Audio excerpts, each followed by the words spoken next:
अस्सलाम वालेकुम, I am Sabina from Minhaj grammar school यारी। आज हम क्लास 5 के साइंस सब्जेक्ट का चैप्टर नंबर 8 सोलर सिस्टम यानी निज़ाम शमसी की एक्सरसाइज का चौथा सवाल करेंगे। गिव डिटेल आंसर यानी बयानिया सवाल के जवाब दें।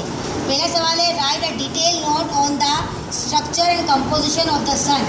सूरज के ऊपर डिटेल यानी बयानिया नोट देना है आपको। इसकी स्ट्रक्चर यानी इसकी साख कैसी होती है और इसकी कंपोजिशन यानी इसकी बनावट कैसी होती है, इसमें क्या क्या चीज़ें पाई जाती हैं। पेज नंबर 54 देखिए, सन है, इसके बारे में हम पढ़ेंगे।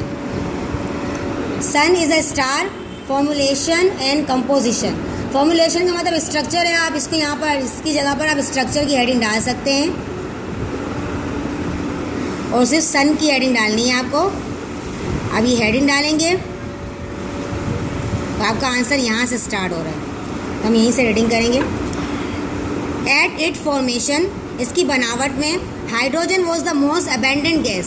हाइड्रोजन एक बहुत बाकसरत गैस है, यानी वो बहुत ज़्यादा मिकदार में पाई जाती है। As elsewhere in the universe, यानी सूरज यूनिवर्स में, कायनात में कहीं भी हो। And accountant for 3/4 of the sun's original material, और हिसाब किया जाता है, हिसाब लगाया जाता है 3/4 यानी सूरज के 3/4 हिस्सा ओरिजिनल यानी असल मटेरियल मवाद से बना हुआ है। This will change was the hydrogen is burn. ये उस वक्त बदलता होगा जब हाइड्रोजन जलती है।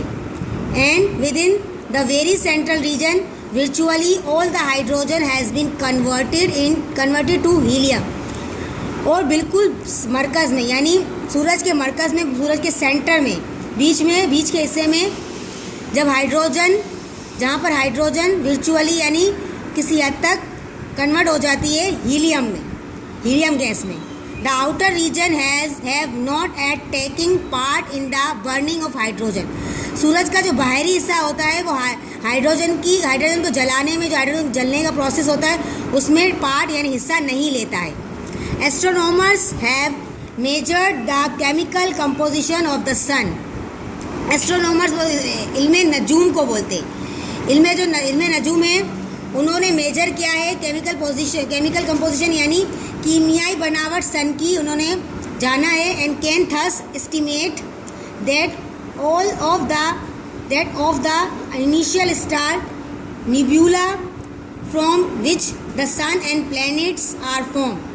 उन्होंने ये अंदाज़ा लगाया है कि जो पहला सितारा था, इनिशियल स्टार पहला सितारा निब्यूला, उसका नाम है निब्यूला, उससे बना है सूरज और दूसरे प्लैनेट्स, दूसरे सैयारे उससे बने हैं। इन्होंने ये बताया था एस्ट्रोनॉमर्स ने। In addition to 78% by weight of hydrogen, इसके साथ साथ उन्होंने ये भी बताया कि सूरज में 78% हाइड्रोजन गैस पाई जाती है। They have found 20% to be helium, और 20% हीलियम गैस पाई जाती है। While only 2% remains for other elements, जबकि 2% बाकी जो रह गए हैं वो अदर एलिमेंट्स यानी दूसरे अनासिर पाए जाते हैं, जैसे कि ऑक्सीजन गैस, नाइट्रोजन, कार्बन और आयरन। लेटर बाद में, as it hydrogen become deplete, जब हाइड्रोजन पूरी तरीके से ख़त्म हो जाती है, मतलब किसी हद तक ख़त्म होना शुरू हो जाती है, it will evolve into a grain red star. जब हाइड्रोजन गैस ख़त्म होना शुरू होती है तो ये एक ग्रेन रेड स्टार यानी बड़े लाल सितारे में बदल जाता है, बड़े लाल सितारे की तरफ आ जाता है। सोइलिंग टू इनगल्फ द अर्थ, और ज़मीन को अपनी सूजन से यानी अपनी ये पूरे रेड स्टार, अपनी रेडनेस की वजह से वो ज़मीन को ढक लेता है, घेर लेता है। And the other inner planets, और दूसरे इसके जो अंदर सैयारे पाए जाते हैं उनको भी। The remnant sun will fade gradually to oblivion, जो बकाया सन है, बकाया सूरज है, सूरज का दूसरा हिस्सा है, वो फेड अप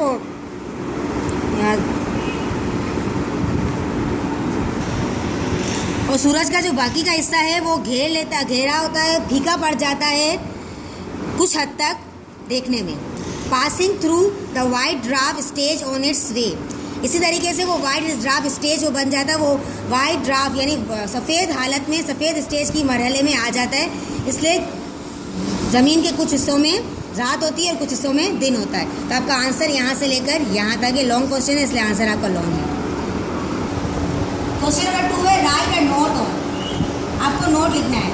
मेट्रोर्स यानी शहाबे साकिब और मेट्रियोराइट्स यानी शहाबी पत्थर, इस पर आपको नोट लिखना है।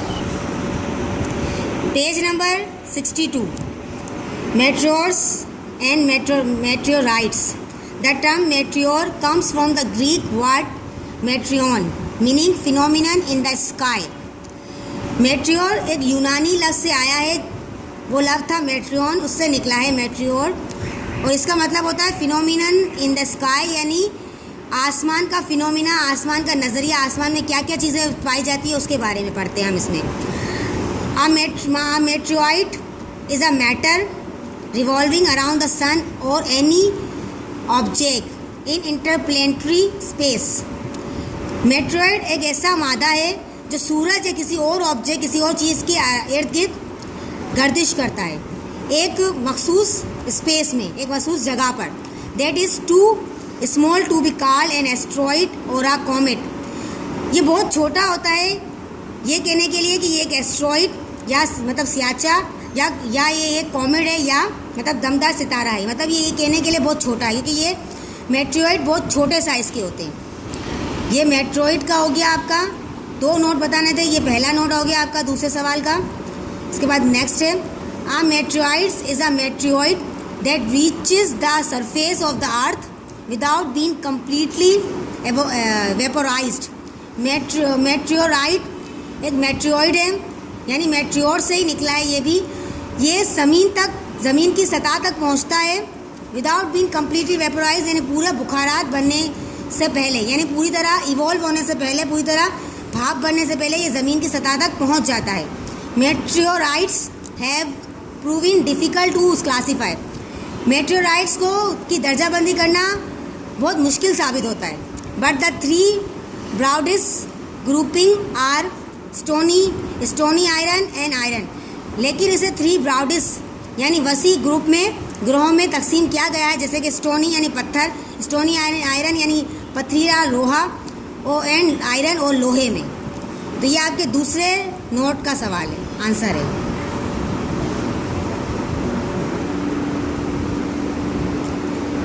जैसा कि आप पिक्चर में देख सकते हैं, ये रहा मेट्रॉइड, ये मेट्रियोर है और ये मेट्रॉइड है, और ये ज़मीन है। ये ज़मीन, ये एटमॉस्फेयर यानी हमारी ये आबो हवा, और ये स्पेस का मतलब खला होता है जहाँ ये सारी चीज़ें पाई जाती हैं। स्पेस और अर्थ इन सबको मिलाकर यूनिवर्स बनता है, ये पूरी कायनात होती है।